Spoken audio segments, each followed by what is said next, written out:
ایک بات میں نے عرض کرنی ہے، آج کل بہت لوگ یہ پوچھتے ہیں، میں چاہ رہا تھا میں اس پہ ایک بات کروں کہ ہمارے ہاں سوشل میڈیا کا جو مسئلہ ہے، اور اس پر نئے نئے لوگ آ کے دین کے مسائل بیان کر رہے ہوتے ہیں.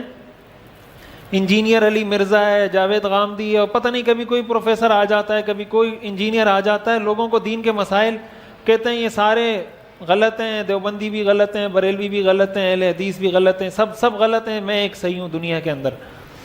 اور ہوتا کیا ہے کہ وہ کسی حدیث کا ریفرنس دے دیتے ہیں کہ بخاری شریف کی حدیث نمبر فلاں کے اندر یہ بات لکھی ہے. مجھے اس دن کئی لوگ رابطہ کرتے ہیں، تو اس لیے میں نے کہا میں اس پہ یہ کچھ ایک بات ایک دفعہ ریکارڈ کروا دوں اور بتا دوں کہ اس کا اصل ہوتا کیا ہے، مسئلہ کیا ہے. یہ دیکھیں، اس کو سمجھنے کی ضرورت ہے. حدیث کی جو کتابیں نا وہ صرف صحاح ستہ نہیں ہے، بخاری، مسلم، ترمذی، ابو داؤد، نسائی، ابن ماجہ، صرف یہ حدیث کی کتابیں نہیں ہیں. یہ 6 حدیث کی کتابیں بہت زیادہ ہیں. حدیث کی اتنی کتابیں کہ ہمارے عوام نے کبھی اس کا نام سنا بھی نہیں ہوگا، دیکھنا تو دور کی بات ہے، نام بھی نہیں سنا ہوگا، اتنی کتابیں حدیث کی. ہوتا کیا ہے، آج کل کی جو جدید انجینئرز آئے ہوئے ہیں اور ڈاکٹرز آئے ہوئے ہیں، اس کو کسی نے کہا بھائی آپ نے دین کس سے سیکھا ہے؟ کہتا ہے مجھے اللہ نے ڈائریکٹ سکھایا ہے، مجھے اللہ نے ڈائریکٹ دین سکھایا ہے. تو کسی ایسے ڈاکٹر کے پاس جاتے ہیں آپ جس کو اللہ نے ڈائریکٹ ڈاکٹر بنایا ہو، آپ اس سے کہیں بھائی ڈگری کہاں ہے؟ وہ کہ اللہ نے ڈائریکٹ مجھے ڈاکٹر بنایا ہے، میری کرامت ہے. آپ کسی انجینئر کے پاس جاتے ہیں، نقشہ بناؤ بھائی، کوئی ڈگری دکھاؤ، انجینئر ہو، وہ کہے مجھے اللہ نے ڈائریکٹ انجینئر بنایا. تو ڈائریکٹ انجینئر نہیں بن سکتا، ڈائریکٹ ڈاکٹر نہیں بن سکتا، تو ڈائریکٹ مفتی کہاں سے بن جاتا ہے آدمی؟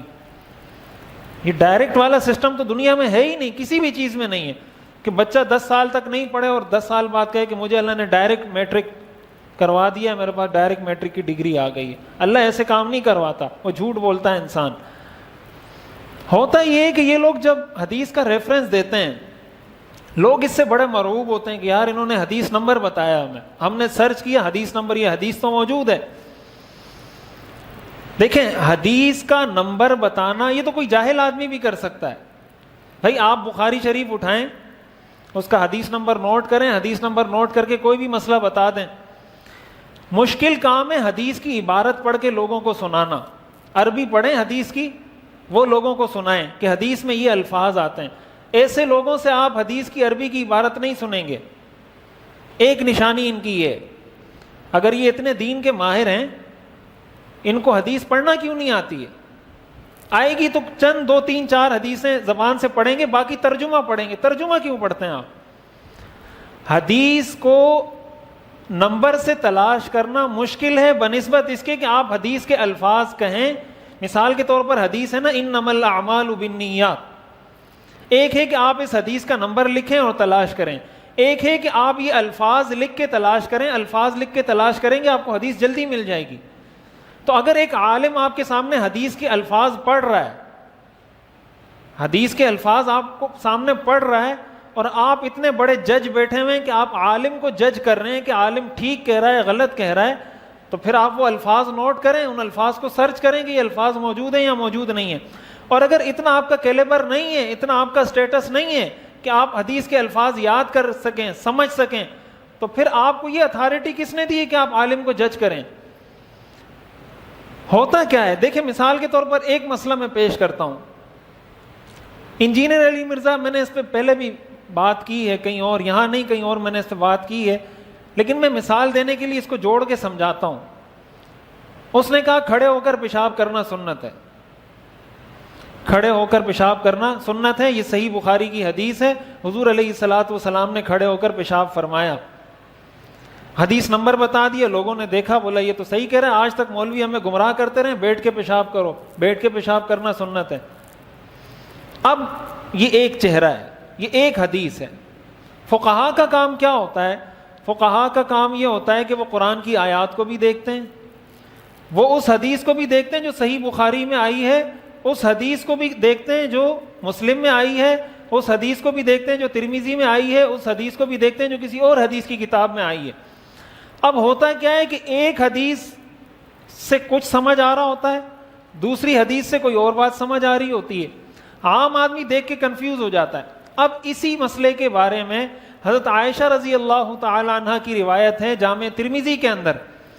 حضرت عائشہ فرماتی ہیں من حدثکم ان رسول اللہ صلی اللہ علیہ وسلم بال قائما فلا تصدقوه، جو آدمی تمہیں یہ حدیث بیان کرے کہ حضور نے کھڑے ہو کر پیشاب فرمایا اس کی تصدیق مت کرو۔ اور یہ جو حدیث ہے نا، امام ترمذی نے اس کو اصح ما فی الباب کہا ہے۔ ایک حدیث صحیح ہوتی ہے، ایک صحیح سے بھی اعلیٰ درجے کی ہوتی ہے، یہ جو حضرت عائشہ کی حدیث ہے یہ اس سے بھی اعلیٰ درجے کی حدیث ہے، اصح ما فی الباب، امام ترمذی نے اس کو کہا ہے۔ اب اگر عام آدمی کے سامنے آپ پیش کریں گے وہ تو کنفیوز ہوگا نا، بھائی بخاری شریف میں لکھا ہے حضور نے کھڑے ہو کر پیشاب فرمایا، ترمذی میں آتا ہے حضرت عائشہ فرماتی ہیں جو آپ کو یہ کہے حضور نے کھڑے ہو کر پیشاب فرمایا اس کی تصدیق مت کرو۔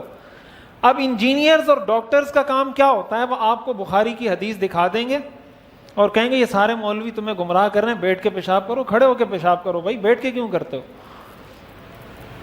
مولوی آپ کو کہے گا بھائی ترمذی میں تو یہ بھی آیا ہوا ہے، ترمذی میں یہ حدیث ہے۔ فقہاء کا کام یہ ہوتا ہے وہ دونوں حدیثوں پہ عمل کرتے ہیں۔ انجینئرز کیا کرتے ہیں، ایک پہ عمل کریں گے، دوسری حدیث کا اس کو پتہ ہی نہیں عمل کہاں سے کرے گا۔ فقہاء آپ کو یہ کہیں گے بھائی اب ہم نے ایسا کچھ کرنا ہے کہ ان دونوں حدیثوں پہ عمل ہو جائے، اس لیے کہ یہ حدیث بھی صحیح ہے، یہ حدیث بھی صحیح ہے، اور حدیثیں آپس میں کبھی بھی ٹکرا نہیں سکتی۔ یہ نہیں ہو سکتا کہ دونوں حدیثیں آپس میں ٹکرا جائیں، ورنہ ایک حدیث خواہ مخواہ پھر معاذ اللہ جھوٹی ہوگی۔ دو حدیثیں آپس میں ٹکرا نہیں سکتی، ہمیں نظر آتا ہے کہ ٹکرا رہی ہیں۔ پھر جب اس حدیث کی آپ تشریح میں جاتے ہیں، حضرت ابو ہریرہ رضی اللہ تعالیٰ عنہ فرماتے ہیں کہ حضور علیہ الصلوۃ والسلام نے جو کھڑے ہو کے پیشاب فرمایا تھا، آپ کے گھٹنے میں تکلیف تھی جس کی وجہ سے آپ نے کھڑے ہو کے پیشاب فرمایا، اور ایک روایت میں آتا ہے کہ آپ کی کمر میں تکلیف تھی جس کی وجہ سے آپ نے کھڑے ہو کے پیشاب فرمایا۔ اب یہ تیسری روایت آ گئی کہ حضور نے کھڑے ہو کر اس لیے پیشاب فرمایا۔ اب ان دو حدیثوں کو جمع کریں تو محدثین یہ کہتے ہیں، حضرت عمر رضی اللہ تعالیٰ عنہ فرماتے ہیں جب میں مسلمان ہوا تو ایک دفعہ حضور نے مجھے دیکھا میں کھڑے ہو کے پیشاب کر رہا تھا، آپ نے فرمایا آئندہ کھڑے ہو کے پیشاب نہیں کرنا، کہا اس کے بعد میں نے کبھی کھڑے ہو کے پیشاب نہیں کیا۔ ایک حدیث یہ آ گئی، ٹھیک ہے، اتنی ساری حدیثیں روایات آ گئی، اب ان سب کو جمع کرنا ہے۔ محدثین نے اس کا یہ نتیجہ نکالا، فقہاء نے، کہ بھائی اصل سنت طریقہ یہ ہے کہ بیٹھ کے پیشاب کیا جائے، اس لیے کہ حضرت عائشہ نے جو یہ فرمایا نا کہ جو تمہیں یہ کہے کہ حضور نے کھڑے ہو کے پیشاب فرمایا اس کی تصدیق مت کرو، اس کا مطلب حضرت عائشہ نے کبھی حضور کو یہ کام کرتے ہوئے نہیں دیکھا، اس لیے حضرت عائشہ نے یہ کہا ہے۔ دوسرے صحابی نے دیکھا ہے، انہوں نے کہہ دیا کہ حضور نے کھڑے ہو کے پیشاب فرمایا، لہٰذا اصل طریقہ، سنت طریقہ، مستحب طریقہ یہ کہ بیٹھ کے پیشاب کیا جائے، لیکن اگر کسی کو جلدی ہے، کوئی بیماری ہے، کوئی عذر ہے، کمر میں تکلیف ہے، گھٹنوں میں تکلیف ہے، کوئی ایسا عذر ہے جس کی وجہ سے وہ بیٹھ کے پیشاب کرنے کی پوزیشن میں نہیں ہے، تو وہ کھڑے ہو کے پیشاب کر لے، اس لیے کہ حضور سے یہ بھی ثابت ہے۔ حضور علیہ الصلوۃ والسلام کی حیثیت شارع کی تھی، آپ شریعت بنانے والے، پیش کرنے والے تھے۔ حضور علیہ الصلوۃ والسلام نے بہت سے ایسے کام بھی کیے ہیں جس سے امت کو اس بات کا پتہ چلے کہ یہ کام بھی جائز ہے۔ امت کو یہ بتانے کے لیے آپ نے بہت سے جائز کام کیے ہیں، افضل کام کو چھوڑا ہے۔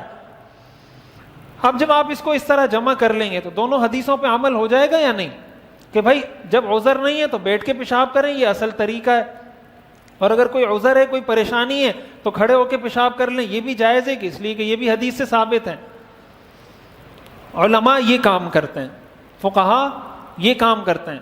یہ انجینئرز اور یہ ڈاکٹرز کیا کرتے ہیں، یہ آپ کو بخاری کا ریفرنس دیں گے، حدیث نمبر فلاں بخاری میں یہ لکھا ہے۔ مولوی تو آپ کے سامنے یہ مسائل بیان کرتے ہیں کہ بھئی بیٹھ کے پیشاب کرو، کھڑے ہو کے نہیں، حالانکہ بخاری میں تو یہ لکھا ہے۔ عام آدمی پریشان ہو جاتا ہے کہ یار بخاری میں تو لکھا ہے، یہ مولوی کیوں آج تک ہمیں بولتے رہے کہ بھئی بیٹھ کے پیشاب کرو، دوسرا رخ نہیں دکھاتے۔